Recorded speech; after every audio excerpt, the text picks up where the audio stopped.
2, 1. Hello, everybody. My name is Ayman Kassem, and I'll be presenting sentient robots from the point of view of a UNC Charlotte student studying computer science. So, disclaimer, this presentation will be more so about social integration of sentient robots and our perception, not really about if we can make them yet. So I'd like to start off with this quote: I am cogito ergo sum, I think, therefore I am. Now this is from the story of I Have No Mouth and I Must Scream by Harlan Ellison. And this quote embodies what it means to think, to be conscious, to exist. And what if I told you that this quote was not spoken by a person in the story, but by a super intelligent sentient AI that is super envious of what humanity has that it does not possess? Now, that does not really put sentient robots in a positive light. Let me show you some other influential examples. Does anyone know what movie Skynet is from? Exactly, yes. So, The Terminator is a great example of a movie that when it came out was really popular, but it made everyone believe that robots would be our downfall because it portrays a sentient AI out of self-preservation, destroying the world pretty much. Now, Detroit Become Human, on the other hand, is a more empathetic look on sentient AI, since it has you in the perspective of them trying to gain freedom for them. Now, iRobot I had to mention because this was really important for early science fiction around like the 1940s and 50s. And you might have heard of these, but I have the Asimov's 3 laws of robotics, which I cannot pull out, but I'll let you know later what the 3 laws are.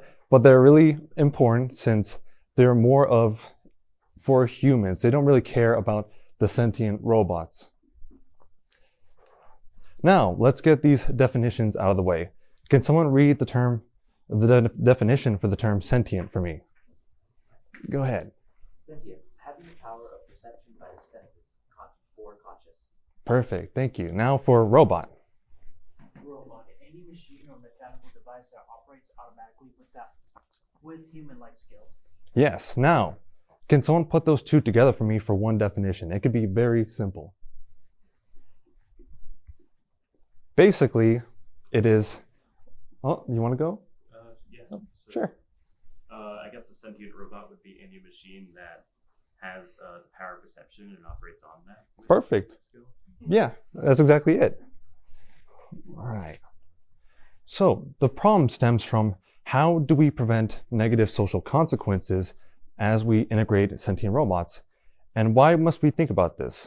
Isn't this way in the future? Well, sentient robots don't exist now, but robots do. We need to keep developing systems to make them secure. However, as we get closer and closer to sentience, we need to think about how we can ethically implement them or integrate them, since if they're already here, by that time it's too late. So here's some important developments I wanted to bring up real quick. Back in 1921, the Czech writer Karel Čapek's play, Rossum's Universal Robots, told the tale of humanity making synthetic humanoids. And those humanoids were forced to work. And of course they didn't want that, so they rose up and slaughtered all of humanity. Now when this came out, this was huge. And it was the initial fear, really, that people had of robots. It came from this. And fun fact, the term robot actually came from here. It is from the Czech word robota, which means forced labor or serf. Now, you've probably heard a lot of narratives like this before. This should sound familiar. Next is in the year 2000, is our precious little guy Kismet up there. He is a robotic head that, using audio sensors and algorithms, could respond to people listening to their vocal tones. So he could do like a nice smile or frown, and that was really important for making stuff like Siri and Alexa and Google Home. And this will be especially important in the future when we have sentient robots in positions where they need to show certain emotions, or else they'll look really uncanny. Now you might wonder why Roombas are on here. Well, just a few years after the first model was introduced, they were already selling like 1 million a year, which is a large amount. And that goes to show that robots are already in our homes, and people are already getting comfortable with them. And I believe that will continue as time goes on. Now, here's an example of a complex robot, and I'll let her introduce herself. Can you tell me what your name Sophia means? My name is Sophia.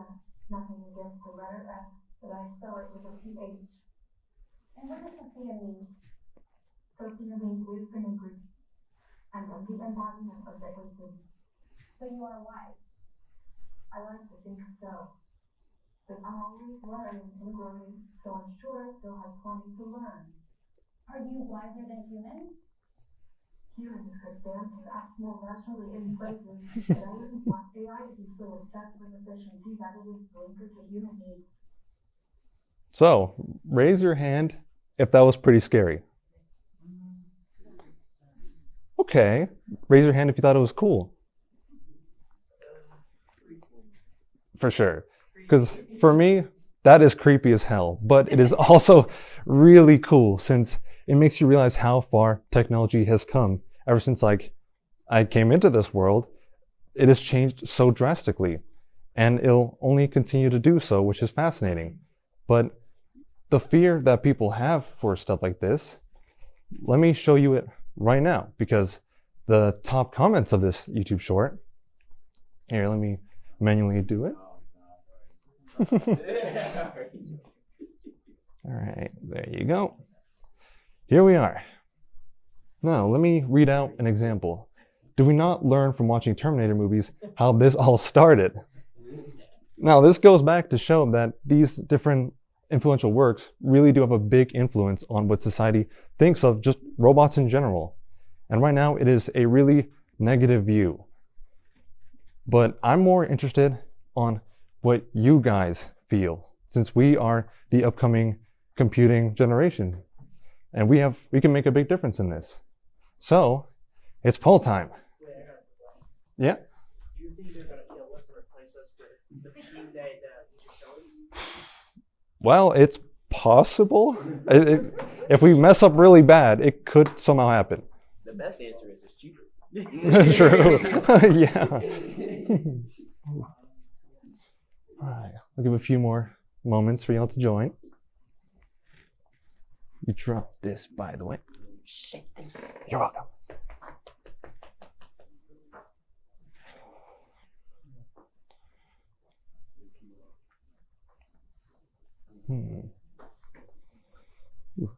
All right, how we looking? Okay.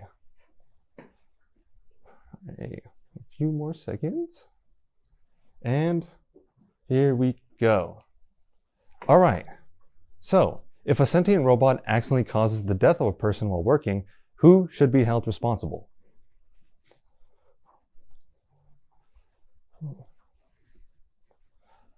Okay.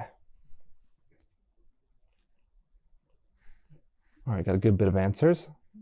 I'll click just so we can see it.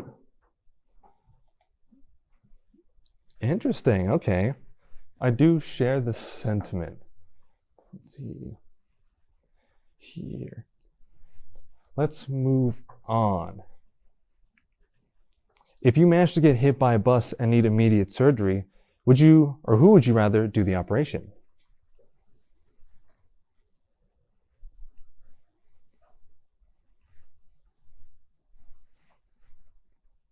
Should make it go. There you go. Okay. Would someone like to say why they chose that answer? Go ahead. For me personally, these are machines essentially, right? We have the power to create, we use our knowledge and such like that. If it is trained to the nail, to the degree of some highly skilled surgeon, wouldn't it just be just a one-to-one copy at that point? Yeah. Robots with that? At that point, yes. Exactly. I was gonna say the same reason why, because you would never know if a robot would accidentally kill you while performing surgery. You just never know. True, yeah. Go ahead, Griffin. I said a human surgeon just because if something happens during the surgery. Like robots, Hmm. like they're not adaptive as humans are, at least currently. That's So a great do the point. same Yeah. sequence, but It really depends on the state of the robot, but yeah, humans would be a lot more adaptable. No, you're right. Go ahead. I agree with what Griffin just said, and also I believe that, like, I also picked human surgeon. I believe that the reason why many of us picked it is we are biased against robots because it's a new technology and we don't really know what it's capable of yet. We don't know the full extent. Of what it Yeah. I mean, that's a fair reason too. Not knowing its limits or capabilities is scary.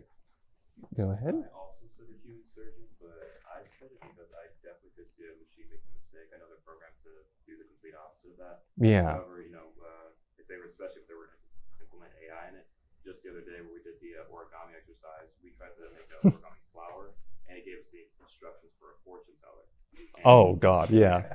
so if it were to come down to it where something were to happen during surgery and different complications come into play, I would definitely prefer a human surgeon who may have experienced that before and knows how to deal with it now. No, that is so fair. Yeah. Go ahead. Yeah, my concern in surgery is that AI can't predict something novel. And if there's something new that's never happened in surgery before, I want a person that can adapt to it, that can take that into account for decision making. Yeah. No, that's a great point. It might be nice to have like a human on standby for sure for that kind of reason. Go ahead. I said whoever can operate first. I think humans have a margin of error when it comes to just about anything. We all can make mistakes. And I don't know whether. I mean, it says perfect procedures for the robot, whatever the definition of perfect may be. So far, You yeah. live, so. Yeah, good enough. But so I've said whoever can operate first, just because I think both humans and robots can be. Yeah. have error. No, it's fair. Go ahead. I think also we have to take into factor like the risk of it all, how serious the injury is. You want to make sure the person isn't like sitting there just bleeding out constantly. If it has to come down to it, if the robot has to operate, it's better just have that outcome than to wait hours on end for a professional to show up. Honestly, agreed. Yeah. Go ahead. With these sort of things where you have a robot doing like important tasks, there's this new idea of it's called human in the loop, right? So I was at a conference and there was a guy who was making a presentation about this, and it's basically you have the robot perform the task where you're watching the robot or AI perform the task while it's happening, obviously.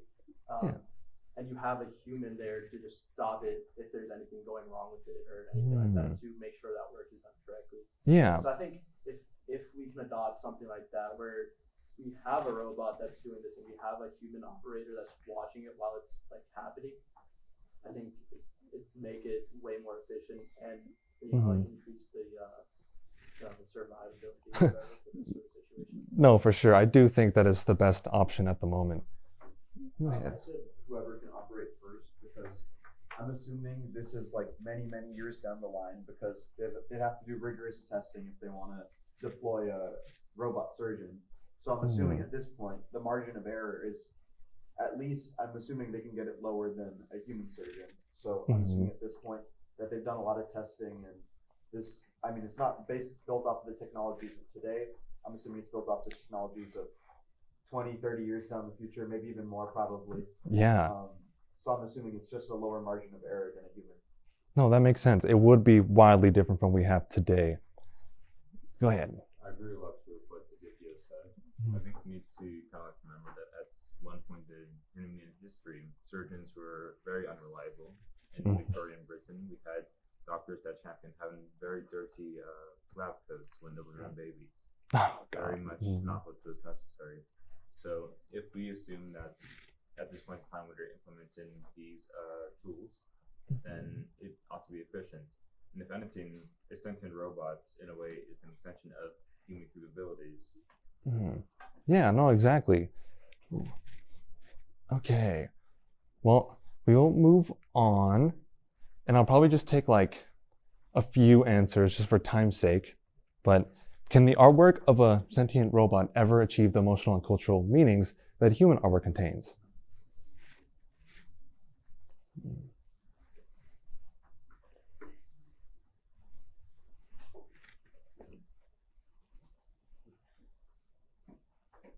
Okay. Would anyone like? Oh, go ahead. Yeah, I'm just interested how it could copy experience, human experience. You can program emotions in, but what about a lifetime of experience and how that would add to depth or passion or expression of maybe something internal of believing in a higher power or something? See, the thing is, like, they might have a very different expression to where if they have their own emotions, it's not going to be like ours. If they're sentient, they have judgment and decision-making capabilities. They can have experience in their own way. So it might not be up to our standards of what we consider art, but I would say it's still an expression of some kind.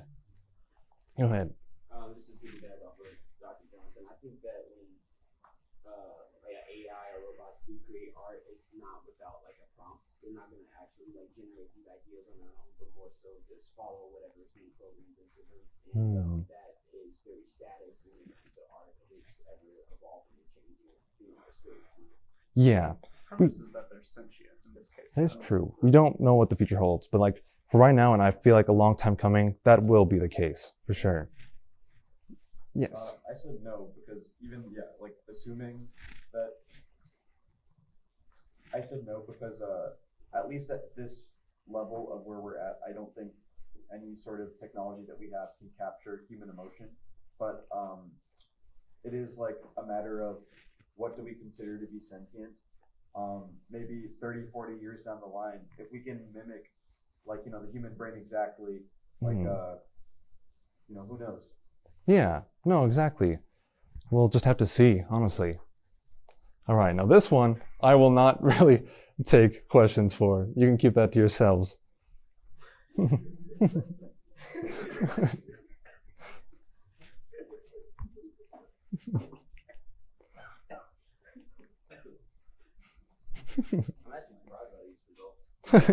Oh yeah. Let's see. Okay. Okay. That is interesting for sure. I can let you know what I think after the presentation if you want. Okay. So who is benefited? The wealthy and corporations would be, since they can afford the services that sentient robots can provide, and that's a lot more efficiency to what they do.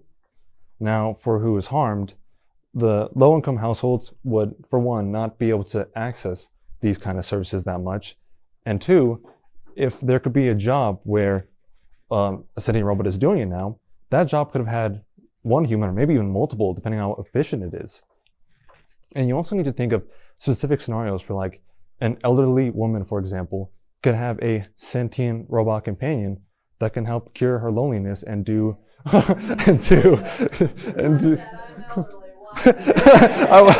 will.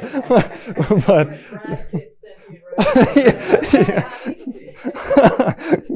that would be amazing. But if, as well as just like it could do chores around the house, would just be super helpful. But if she doesn't have the money for that, she can't afford that service.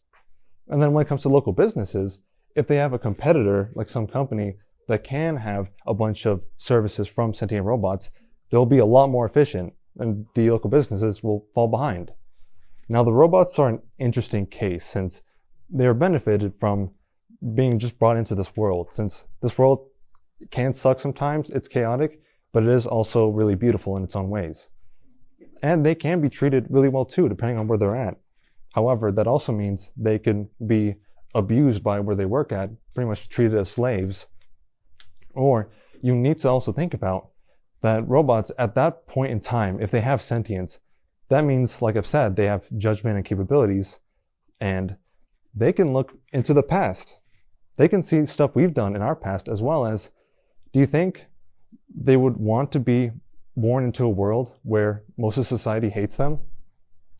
They will have probably some sort of self-preservation, even if they don't have much emotion. And that could lead to some kind of hostile actions, which we really need to think about to prevent. Now, some solutions. We need to create some rights and standards. Just like how animals have rights and certain animals have their own kinds of protections, we need to make sure that they're protected and that we're also protected from each other. And I think that would help a lot with coexistence.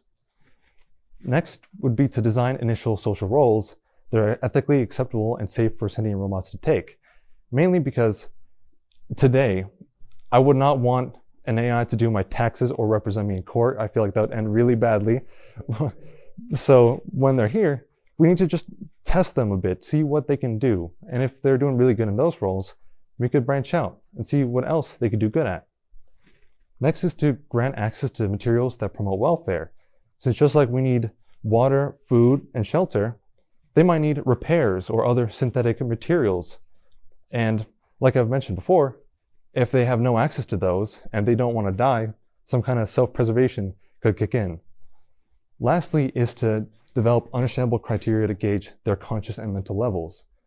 This is really important because, as I mentioned earlier, perception is a big problem. But this could really help, since if I am an average Joe and there's a giant sentient machine in front of me, that's really scary if I don't know what it's capable of or what its limits are. But if you do, that really helps to get rid of that fear of the unknown a little bit. And that all of these are really essential if we want to coexist. Now, on a micro level, you'll have to get used to this kind of technology living around you. But that's what we've been doing our whole lives. We are in the age of technology, after all. I feel like we can adjust just fine. And being able to adjust and implement those solutions is important to prevent conflicts over sentient robot beliefs. It won't be able to completely stop conflicts, but we can prevent them as best as we can. So I believe that robots are the next era of technology, and their usage will only increase.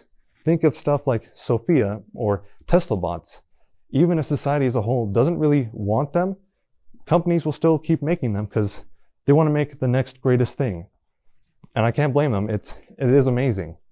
So therefore, we need to develop a strong foundation to prepare for this so that we can ensure that our coexistence goes well and that we as a society can thrive. Thank you all.